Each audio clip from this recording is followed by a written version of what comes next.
Welcome to Momentous. I am Pastor Rebecca Great, the pastor mission developer for Momentous and the host for our weekly podcast. At Momentous, we believe that God is present with us in each and every single one of our moments. We believe that our stories are connected to God's story and to one another's stories. We believe that this connection and relationship changes our lives and our entire world. Before we begin, I invite you to take a deep breath in. Hold it while you count to 3, and then slowly release that breath. This week, we are joined by Pastor Layne, who serves as pastor at Advent Evangelical Lutheran Church in Columbus, Ohio. Pastor Aaron, why don't you introduce yourself to the Momentous community? Hello, everyone. I'm Pastor Layne. I am, like Pastor Rebecca just said, here at Advent Lutheran Church, or what we've wonderfully called the corner of God, government, and golf. That's right. We're right by Riverside Hospital, and we are on a very weird corner of the city here, where there's not 4 corners. There's just 3. So here we are, of course, the church, where God, and then across the street is City Hall for Upper Arlington. So of course, that's government. And then across from us is the Scarlet and Gray Ohio State Golf Course. So we call it the corner of God, government, and golf, the original 3G network. So happy to be here. I am a 2001 graduate of the Capital University, a fine Lutheran institution here in the one of the suburbs of Columbus, where I began as a music major, simply out of spite because my music teacher in high school said I couldn't be a music teacher. So I was like, well, I'll choose that. And then we realized that she was correct. And Capital agreed, and they said, please stop being a music major. And I said, okay. So I became a elementary education major. And I will tell you, I am fantastic at bulletin boards. If anyone needs a bulletin board, I'm happy to consult and or do it for you, whatever you need. And then, so I graduated as elementary ed major, went across the street to Trinity Lutheran Seminary, and I'm 2005 graduate with a master's in divinity. And this is my 3rd call, which means that I've been called to 3 churches. The first one was down in Lancaster, Ohio, and that is the right way to say that city's name. If you say Lancaster, you're not from here. So Lancaster, I was down there. Wonderful ministry, great place to be. It was a little more rural than I'm built for, because I'm from the west side of Columbus, and if you have to name the side, you know the city's bigger than where you were. So west side of Columbus is where I grew up, an only child. And then I was called back up to Westerville, Ohio, which is a suburb of Columbus, where I was an associate pastor of the place that I was there for, kind of like, student teaching. It was like student pastoring, where I was for 2 years. And the same place that I got married. I married a girl that is just too amazing for me, that's for sure. Her name is Marcy, and we have 2 kids. One is in college going to OU, oh yeah, and he's a film major. And then our daughter is a sophomore in high school, and she is amazing between softball and marching band and just being an awesome person. So that's a lot about me. I went to Westerville. I was there for 5 years before I got the call here to Advent, and I've been here in Advent 9.5 years already. So it seems to be a blink of an eye. But glad to be here, and I do have hobbies. One is doing radio. Maybe you could tell a little bit with the with the voice. I also do photography. I've done photography for many years now. I do Ohio State football pictures, and I'm the Southern Ohio Synod of the ELCA. I'm their photographer whenever they need me. I'm very excited. I am also the ELCA YouthNet extravaganza photographer. This will be my 2nd year doing that.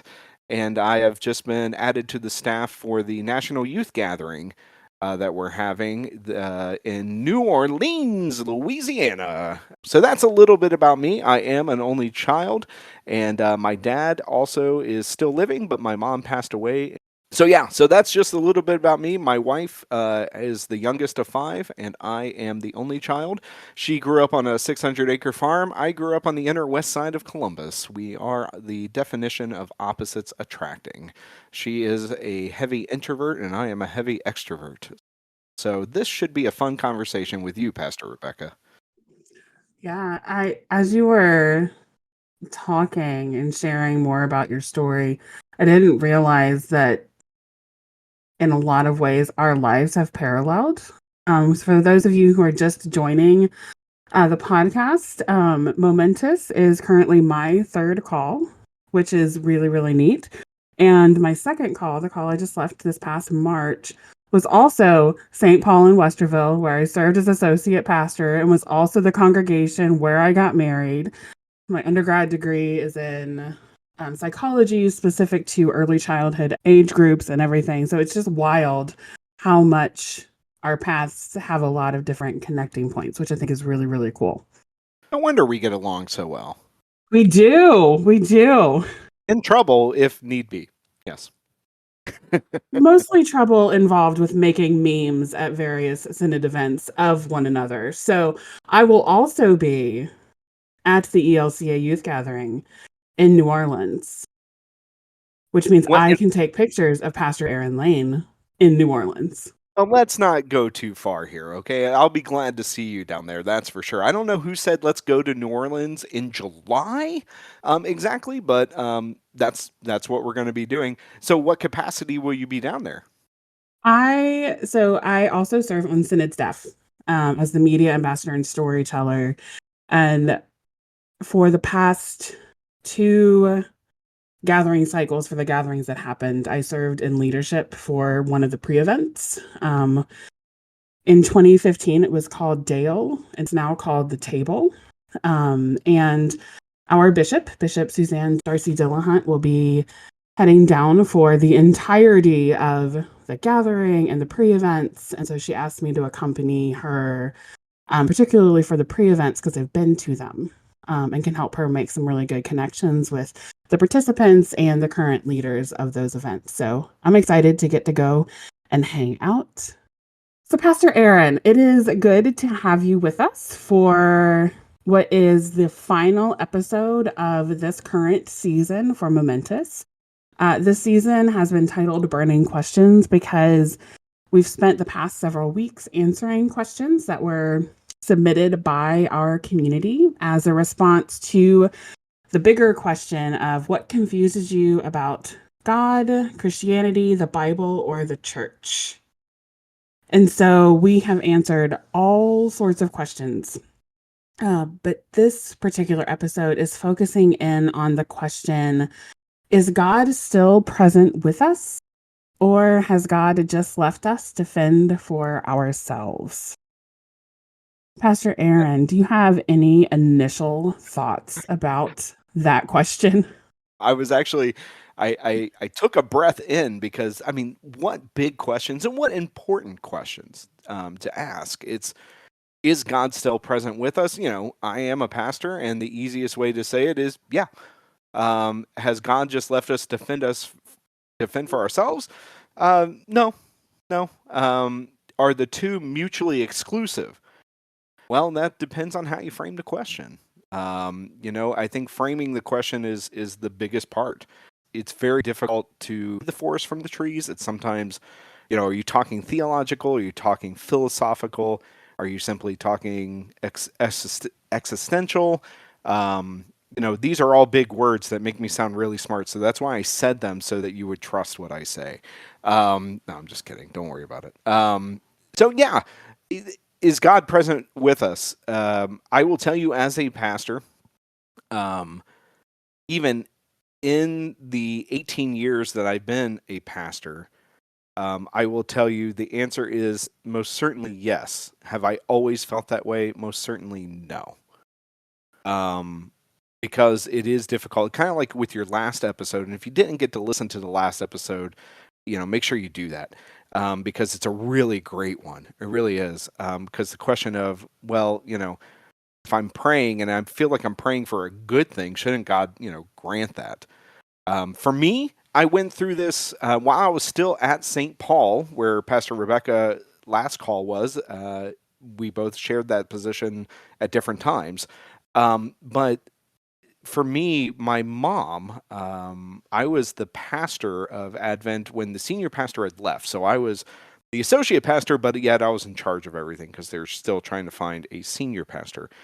And the Maundy Thursday in 2014, so Holy Week, and if you're not familiar with the liturgical calendar, the week before Easter is what we refer to as Holy Week. So we have Palm Sunday, and then where Jesus comes into Jerusalem, on a mighty donkey. The donkey comes in, with Jesus riding it, and there's palm branches. Here we go. Okay, you can read about that in all the Gospels, really.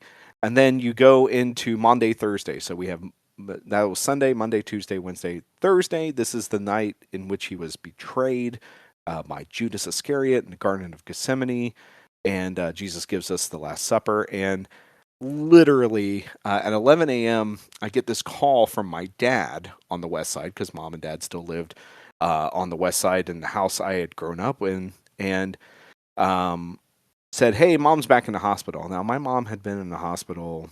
She had had 27 surgeries by the time I was 18. She had 3 kidney transplants. She had cancer. She had aortic valve replaced. She had a lot of things happening a lot of times. And so I grew up in a hospital. And so that being said, I was like, okay, well, mom's back in the hospital. And she had been basically in and out of the hospital every month since the prior October. So I was, I'll be honest, I was actually more annoyed that she had to go back in the hospital on such a busy time for me. It was Monday, Thursday, and going into Good Friday, and then the Easter egg hunt on Saturday, and then, of course, Easter. So I went to the hospital, and there she was, and she was having a lot of issues, and things escalated rather quickly. And so at 11 a.m., I got the call, and by 11 p.m., she had passed away. And we didn't know it was coming. No one had told us it was coming. Where's God in that? So is God still present with us? Through it all, she kept a faith that was rock solid. In the marriage, she was spiritually single. So, while we went to church, my dad would warm up the TV for football watching in the afternoon. So she was spiritually single, but yet she raised me to be active in the church. She drew a lot of strength from God's presence, which was found at church and found in many, different other ways. And she did pass that on to me. But when she passed away, I remember on that day making the call to have somebody else cover services because I wasn't going to make it, obviously. I put down my notepad I was writing the sermon on and actually adjusting it. And I remember going home to change my clothes, and I remember finally breaking down and crying. And when I fell down, if you look in between the negative space of those drawers in the cabinet, it forms a cross. And I remember thinking about God and praying to God, and I remember I was like, God, save her. I mean, hello, I have a microphone. Like, my job is literally to promote you. I am in sales, not management. So I will sell this story. Just save her. And I was desperate, and she still died. And so I was very, okay, God doesn't exist. God's not here. Very repelled. My whole life seemed to be like a rug that was pulled from under me. Do I actually believe it? And that was the question that I wrestled with, Pastor Rebecca. It really was, because that was Monday, Thursday. I did not go to Good Friday because I had already had enough death that day. And then Saturday was there. I still couldn't do anything. But the question came, and it was more a question, not really of the congregation. It was a question that my own heart had to wrestle with, my own mind had to wrestle with. Dare I say, even my own soul had to wrestle with. Do I believe this resurrection stuff or not? Is it a fairy tale or is it real? And I didn't think it was fair to have to come up with an answer as fast as I did. But I got up in the pulpit on Easter morning. And yeah, at the end of it, I cried. But I have to say yes. I have to say yes, even if I feel like saying no. I have to say yes when I feel like I want to scream no. I have to say yes because it was the faith my mother had. It was the faith that I had, but wasn't sure about. So I had to lean into the yes, even though I didn't feel like it.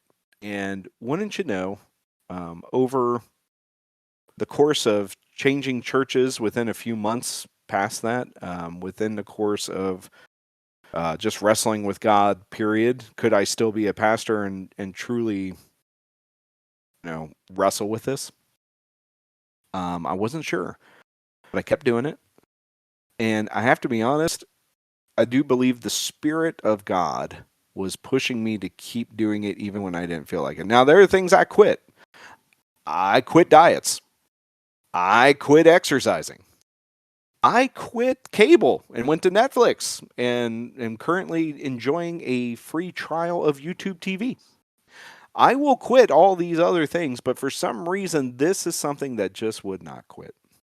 And so I struggled with it. And I can tell you, again, she passed away in 2014. This day, I can tell you that God brought me to the other side. I did go through a lot of, I developed panic attacks and things like that.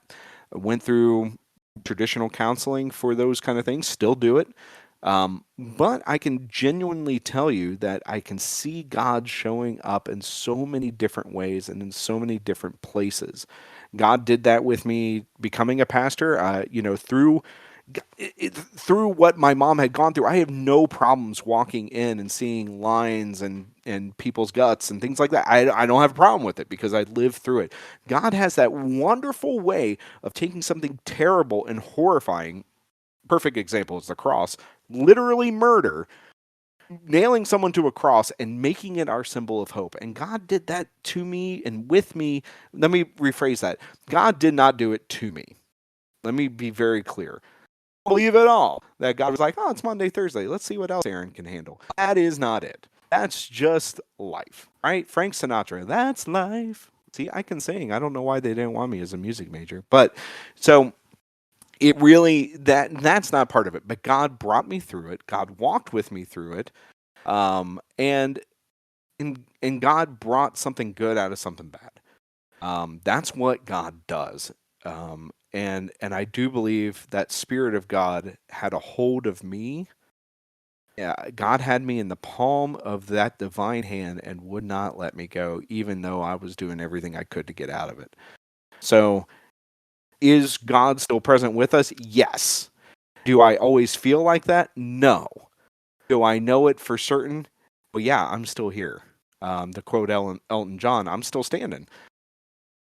I had forgotten that your mom got so sick and then died during Triduum, Triduum is a fancy church word for um, the time period between Maundy Thursday and Easter Sunday.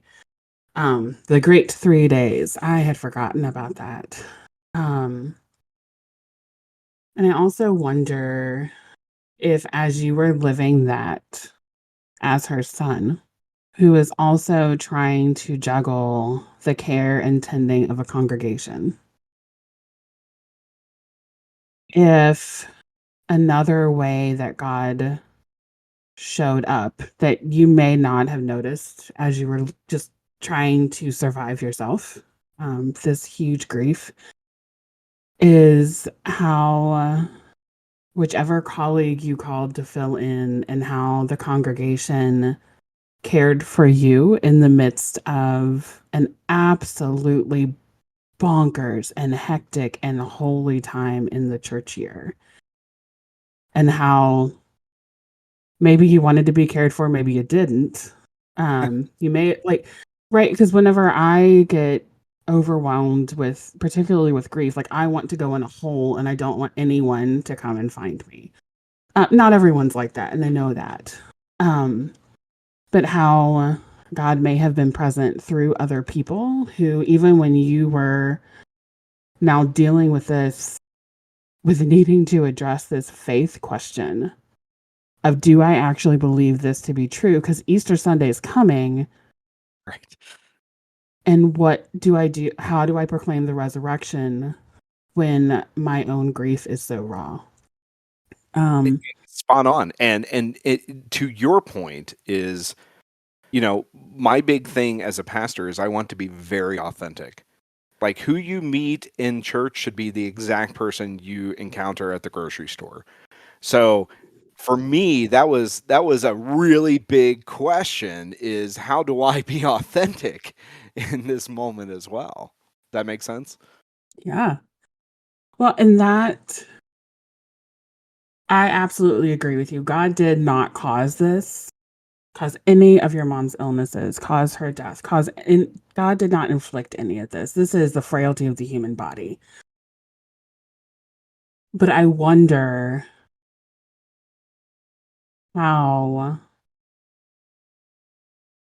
folks were able to care for you and witness what you were going through with your authenticity and how that was able to then help them grow in their faith and how they learned how to grieve in a healthier way.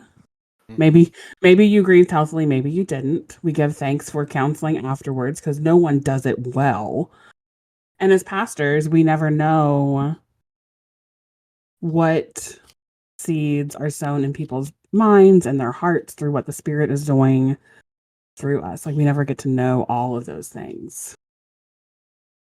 Yeah, you're right. Those seeds that God, I can plant them. Isn't that what Paul wrote? I plant, Apollos watered, and God gave to growth.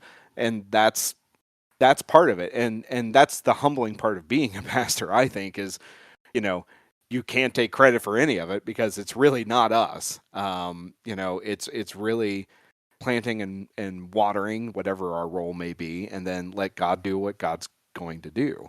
Um, but it's really interesting. So we go to when you have a question about something like this on this scale, who do you run to as a pastor? Um, you know, 'cause most people would go to a pastor or a priest or someone like that, or a rabbi, or whatever imam you go to with these kind of big questions, and maybe that's why you're on the here today, listening to this podcast. For me, um, and you ask a really good thing, Pastor Rebecca. Like who is the church to us in those moments? I know our bishop, Bishop Dillahunt. Mom's viewing was on Easter Sunday in the afternoon. That's just the way that the schedule worked out best for family and all that stuff in the whirlwind. And I'll never forget my daughter.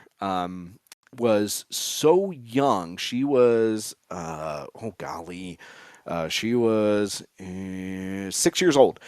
And Bishop Dillahunt came, and while she, put her hand on my shoulder and definitely comforted me with her words and her presence, she took the time to read, my daughter a story. She took the time to talk to my son, who was, 9 years old, and really trying to be like, what is death? They had not experienced this yet. And to have such a personal one, that because they were really tight and close with my mom. And so to be able to, for her to, on Easter, of all the times for a bishop to be busy, to come out and to take the time to be with me and my kids. That was great part of church being the church. And then also, when I had time to kind of sit back, I hate reading. I think if it's a good enough book, somebody will make a movie out of it. I hate reading. And you have to read so much when you're a pastor. I'm like, man, who made this rule? I'm so glad we have podcasts now that I can listen to, like this one. Like, I'm just like, oh my goodness, I need to listen. That's just the kind of learning style I am. Two of the things that popped out to me were a guy named Soren Kierkegaard and Martin Luther, because Lutherans always run back to home base. That psychologically, that's what we do. We run back to home base when we're in crisis. And Kierkegaard, he was a 19th century Danish philosopher and theologian, and he had this broad idea called the absent God. And this concept of his is on theological and philosophical. He's an existentialist. So, what are you experiencing, kind of thing? And his absent God philosophy was one of those that he suggested God's presence is not always evident in the external world, making him feel, and I'm sorry, I'm using male pronouns. It's just the way that he wrote, Kierkegaard wrote. So he suggested that God's presence isn't always evident in the external world, making God seem absent in the traditional sense. And what Kierkegaard would say is that in order to have faith, you have to take that leap of faith. Which is kind of what I experienced on that Easter morning. I made a leap of faith. This is true, even if I don't feel it. He and Kierkegaard positioned that the absence of rational, empirical evidence of God, a person takes that conscious leap of faith to believe. So I get that. I think there's room for that. On the other hand, you have Martin Luther who says, no, we're sinful, bad people, and we would never choose God on our own. So we have to have the Holy Spirit, and the Holy Spirit is the one that gives us the faith so that we can have faith. Okay, well, I'm going to go the Forrest Gump middle of the road again. So for me, I'm in the middle. Maybe you are too. Maybe you're not sure where you are. This is where I am. Or seen a picture of the creation of Adam in the Sistine Chapel in Rome, Italy. Vatican. The Sistine Chapel, Michelangelo has this beautiful work up on the ceiling, and it's the creation of Adam, and it's God and Adam on clouds, and God, of course, is surrounded by angels, and God is stretching, I mean, reaching for Adam just to touch Adam. And you see God's muscles in this painting. God's muscles are strained and they are tight and they are reaching toward Adam. And Adam is literally on the other cloud, lounging back like a lazy boy. And all Adam literally has to do to interact and be with God, to touch God, all he has to do is literally lift a finger. Like, literally lift a finger. Boop. There you go. He booped God, right? God is straining, doing everything he can. Adam doesn't even have to sit up. He doesn't even have to have good posture. All he has to do is lift a dang finger. So for me, I'm Adam. I do believe that God is reaching toward me in every single way possible through multiple opportunities, multiple angles. I do believe that God is literally stretching towards you. And it's not that you're not making effort. It's just that how do you lift that finger? And so I'm drawn to that. Paul talks about in the Bible that whether we live or whether we die, we are the Lord's. We talk about Isaiah 42, especially at baptism. I have called you by name, you are mine. I say this at funerals all the time. Romans 8. What can stop the love of God? Can height or depth or sword or peril, whatever? And says, no, nothing can stop the love of God in Christ Jesus our Lord. What about Psalm 139? David writes, "Where can I go from your spirit? Where can I flee from your presence?" If God is truly omnipotent, then there is nowhere. David says, "If I go to the heavens, guess what? You're there. If I make my bed in the depths, you're there. If I rise up on wings of a dawn, you're there. Wherever I am, you're there." And so for me, I take comfort in this, even when I don't feel like it. Um, I'll never forget first funeral I ever did. Maybe you remember yours, Pastor Rebecca. First funeral I ever did was actually my grandfather's funeral that I officiated, because he was one of those Christians that was kind of like my dad. I'm a Christian, but I don't go to church and I don't read the Bible and I don't really pray, but I'm a believer. So he didn't have a pastor to do his funeral. So guess what? His grandson, who's in seminary, will do the funeral, right? It wasn't even graduated yet. So guess what? We didn't have communion. So, because that would have not been allowed. So I did that. I did my grandfather's funeral, and wouldn't you know, um, the amazing part of that time, our funeral didn't happen until on our way home. After we got back to my grandparents' house, as my grandmother was getting out of the car, she looked down and she saw something. And it was the thing that she had lost literally 2 weeks ago to the day. Her wedding ring was missing. She could not find it. They looked all over the place. All of us looked all over the place. And apparently it had slid off her finger when she had gone to a doctor's appointment. And that day, where the car just randomly pulled up right to the house, she was in the back seat, opened the car door, she looked down, and there was her wedding ring. Coincidence? Maybe. God's providence?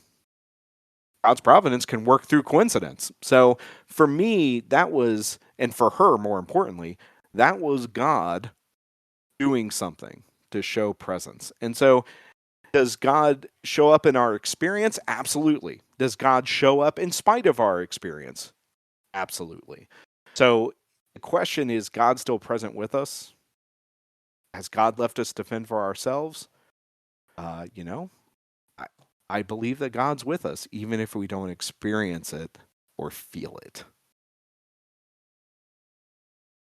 All of that is is so important, because we every single one of us is dealing with a type of grief or some big situation, and we wonder whether or not in the midst of even this, is God still present? Um, is God still with me? Is God still in relationship with me? Or is this what broke the straw that broke the camel's back? Um, but I also wonder this whole question, because I didn't write the question. So I have some ponderings about if this might really be a question, particularly the has God just left us to fend for ourselves? Like, if that was written as a response to like watching the news and all of the different and various conflicts that are happening, like within our own country or across the world, or how, as a response to what the global economy is doing and how hard it is for generations and tax brackets to make ends meet, and just how hard it feels like global life is. And now, with the gift that is social media, and I don't say that like with any amount of being facetious, but we're much more aware of what's happening on a global scale than previous generations have been, because it's instant. We can open whatever social media platform we want and see what's happening, almost real time, or with only a few seconds of a delay. So I wonder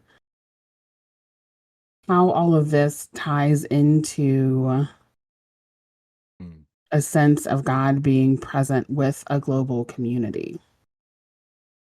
Yeah, yeah, because you know the personal things that we experience if you want to look at it on a larger picture, is a microcosm of what happens, on a larger scale, so to speak, a global scale, universal scale.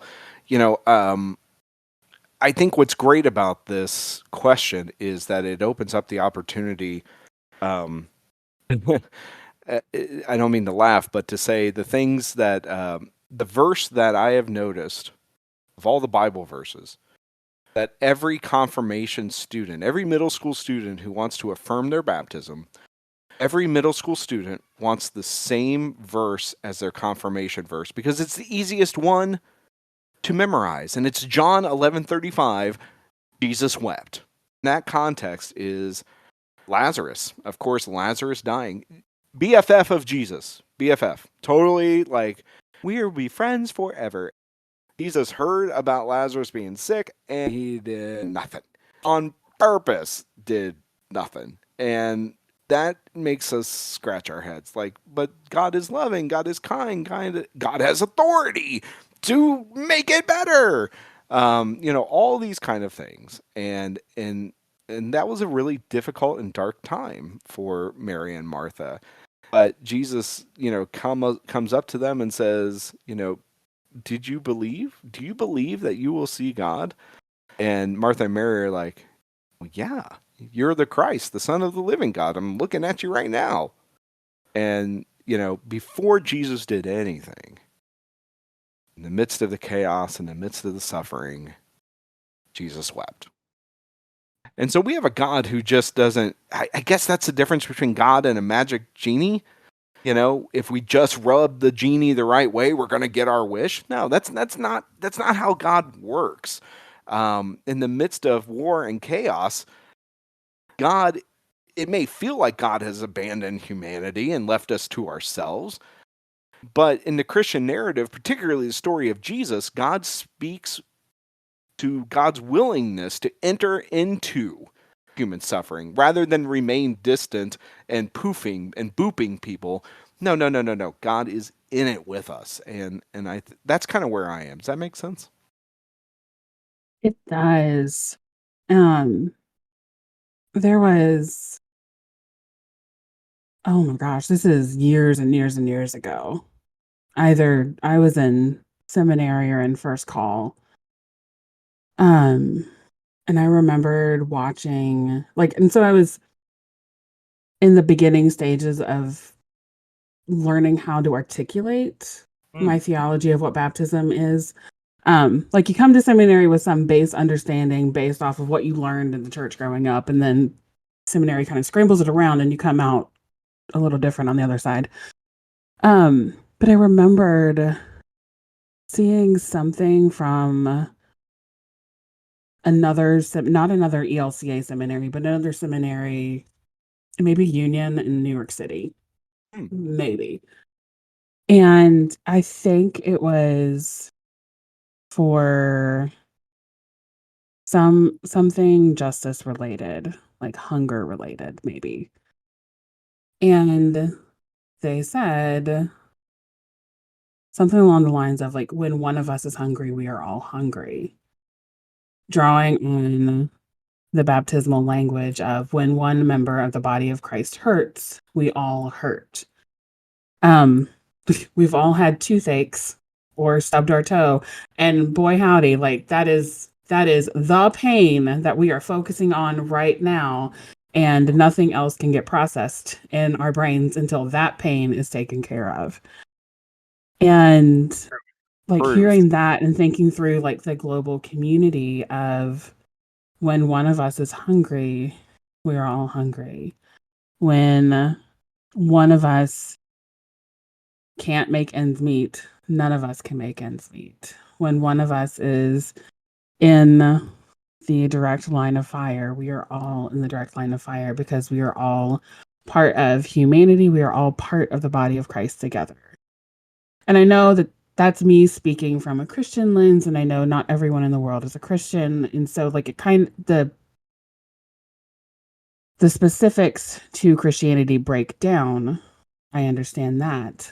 But if that informs my understanding of how we are all connected through this baptismal lens, It Mm. means I don't have the benefit of looking away and excluding this type of content from like my TikTok feed because well, I just don't want to. I'm like, well, no, these are other people. These are other people we share this world and our humanity with. And these are other people who, in my worldview, are created in the image of God. These are my siblings, period. Um, and so, how do we still notice God's presence with us, with them, which is about the only time I'm willing to use an us versus them dichotomy? Um, but how does that inform how I understand God still being present and also how that presence calls the rest of the world into action to continue caring for our siblings across the world? It's more things to ponder, I think, um, because we're not alone in any of this. We're all very connected. We are connected, and that's really the thing, because it's a lot easier to be myself if I can just worry about myself, right? That's what we are told sometimes. Even in elementary school, we were told, hey, so and so, worry about yourself. Oh, okay, okay. So how do we balance that to where we don't fall into the pit of despair, because there's so many already there and we're trying to help pull them out, those kind of things. Well, that's God's work. That's God's work. So whatever your talent is, whatever your heart's calling is, that thing that you keep saying no to, that God's like, yes, you really should do that. Those kind of things. How do we balance that? Because you can go into the pit of despair pretty hard if you're trying to save all of humanity. Let God do that. God is there. And what you said, oh my goodness, it makes my heart and my mind explode with joy, because we are connected.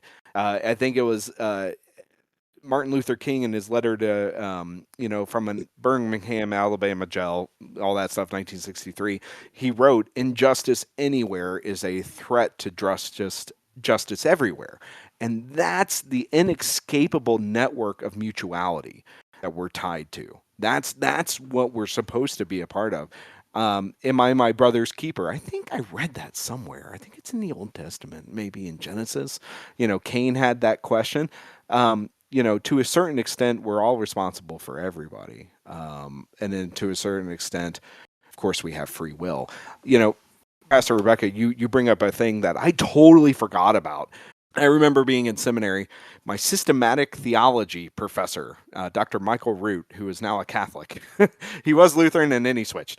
He talked himself into it. I'll never forget, I was walking past the information booth at Trinity. And I remember just catching him in the hallway saying, hey, I just had a call from my cousin. I had a cousin who was Marine Force Recon, and he was on what they called the Saw, which is a very big, loud, fast machine gun. And he was at the point of the spear going into Baghdad when the U.S. invaded Baghdad to take out Saddam Hussein. And for the first time, he knew the possibility was there. He knew all the things that it was to be a Marine and to be on Marine Force Recon, but he called me from in country. He called me from there and asked me, because I was a seminarian at the time, I just killed somebody. Am I going to hell? And I'll never forget talking to, his name's Billy, talking to Billy, and then talking to Dr. Root and saying, what do I say to him? And going through just war theory and things like that. So, what is justifiable? We can talk ourselves in circles. We can be a dog chasing our tail. But my responsibility wasn't the war. My responsibility was Billy. What are we talking about, Billy? Billy's responsible for a lot of different things on a global scale, really, and my responsibility was the one I love, my cousin. So really, when we start approaching things from a viewpoint of love, it seems less like a burden, I guess, and more like a relationship. And that's kind of how I view doing that. Does that make sense? Yeah. It's like everything continues to come back to relationships.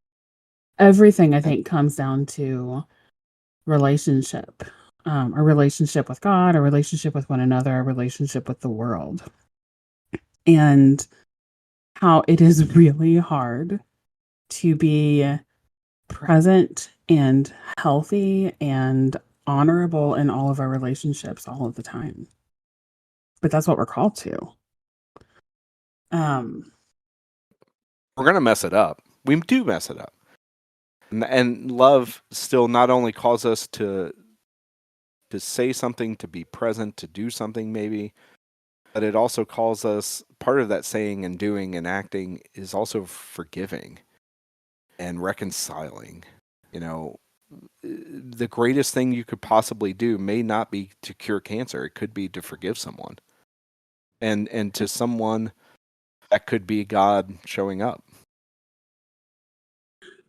Yeah, it reminds me of I think it's in First Corinthians, the love is patient, love is kind, love is all of these wonderful things. But that whole passage is not written about schmoopy love at weddings. What? It- yeah, newsflash, it's not. You can read it at weddings and it's still lovely, but it's not about what you think it is. But that's another sermon for another time. But that's written in the context of Paul saying, "Let me show you the still more excellent way, this more excellent way of love." And it's a specific type of self-emptying for the sake of the betterment of the other person, the betterment of the world, the betterment of creation. And that kind of love is the love we are called to through our baptisms, through caring for the world. That is how God shows up through us. And if God is showing up in that way through us, even if it's one person in the face of like a mess of hundreds of thousands of people, that's still God showing up. Even when it feels like there is no way God is present here, God has just said, like, this is it. There is still somewhere in that situation where the love of Christ is showing up through someone else. Yeah, Mr. Rogers, right? He always says, look for the helpers.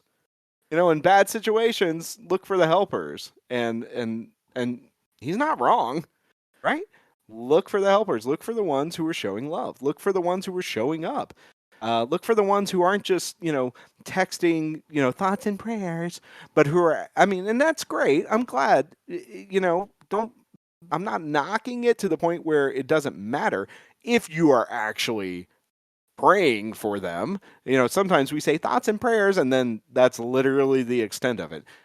Actually pray and be persistent in prayer. But, maybe that prayer moves you to actually go do something, kind of thing. So that, not to cut you off, but that made sense. Yeah. Yeah. Look for the helpers, and if you don't see them, maybe it's you. Pastor Aaron, thank you for joining us for this episode and sharing a really, really important and holy story from your life and helping us wonder about how God is present with us as individuals, even whenever things get hard, and how we can begin to notice how God is present all across the world, all throughout creation, even in the moments where it's hard there. I am grateful that you were able to join us this afternoon for the conversation.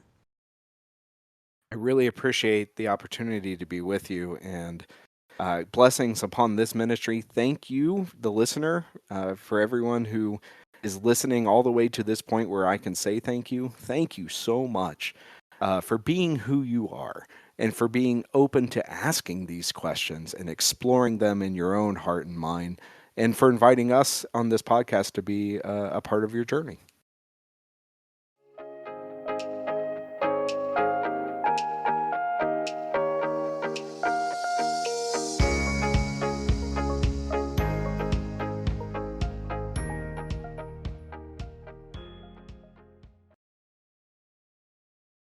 I invite you to take a few deep breaths in to help center yourself for prayer.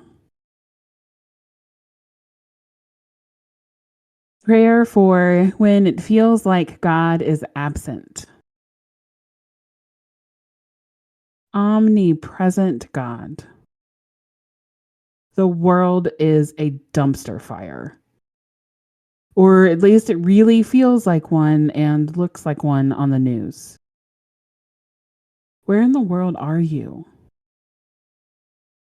Crying with those who are crying with empty bellies? Or shivering with those who don't have a home tonight? Watching and waiting with those who don't live in safety? Are you beside the bed of the person who is dying alone? Yeah, we're in those places and in the places that are full of joy. And we marvel at how much your heart can hold and how little each of ours can, and how you are everywhere and we are in one place. Guide us with your light of peace and mercy and justice, that this be the light that rules the world instead of a light that is fueled by loud opinions and injustice and exploitation. Help us notice you somewhere today, and help us be open to that place being through you at work in us. Amen.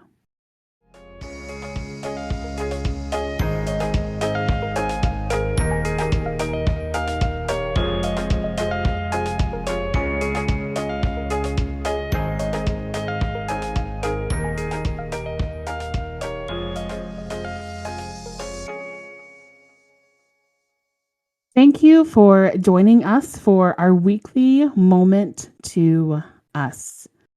We are looking forward to growing with each of you and are so grateful you are a part of the Momentous community. I want to thank everyone who submitted questions months ago on our Facebook and Instagram stories to help us set up our Burning Questions series.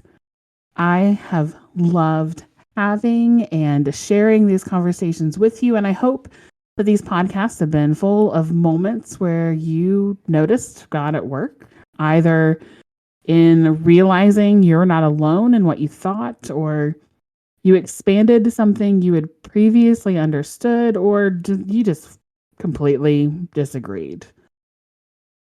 These podcasts are available forever.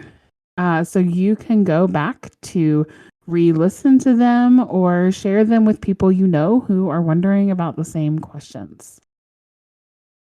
Next week, we are beginning a new series titled God with Us. And then over the next 8 weeks, we are using verses from the Advent hymn, O Come, Emmanuel, to guide our conversations. This series is going to take us through mid-February. So if you're someone who really loves the church season of Advent, you get to join us for like a sort of extended Advent, since this series will last until mid-February. Now, if some of that, like the Advent thing and the church year thing, if that was new information, I promise we are going to be covering that a little more in depth next week. I also want to thank our mission partners, the Southern Ohio Synod and the Evangelical Lutheran Church in America. Their financial contributions and their prayers have been instrumental in bringing this ministry into existence. And I also want to thank Trinity Lutheran Church in Columbus, Ohio. They have called me to preach and lead worship with them all weekend long. And we gathered for worship last night in person, and we are gathering this morning at 10:30 a.m. Eastern Standard Time. And that worship service will be live streamed on their Facebook page, which is linked in the show notes for this episode on our website. Inviting me to supply preach or to lead an education event or a retreat or just to be present with you all for worship and to answer questions are ways that congregations and ministries can partner with Momentous. I do have one really, really, really big announcement this week, and that is it is Seven's final week with Momentous since the semester has ended. I invited her to join this podcast to let you know what is coming up next for her as part of her seminary education. Hi, this is Seven O'Riordan. I'm a Master of Divinity student at Trinity Lutheran Seminary and a candidate for ordination in the Southern Ohio Synod of the ELCA. And this semester, I've been serving with Momentous as my learning and context placement for school. The semester's wrapping up, so we wanted to let you all know what's coming next for me and how you can stay in touch if you'd like to.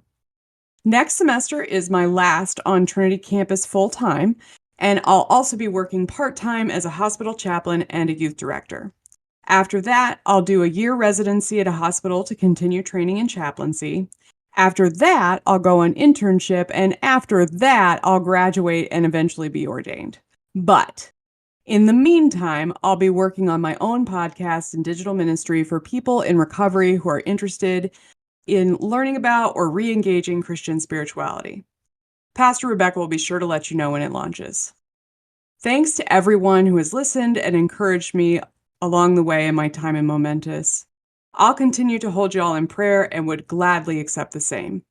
If you'd like to follow my ministry journey, you can follow me on Instagram at Rev7Skates, which is spelled super weird, so we'll link to it in the show notes.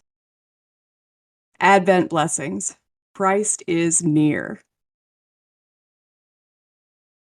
Thank you for being with us this past semester, Seven. We cannot wait to see how God continues to work through you and your future ministries.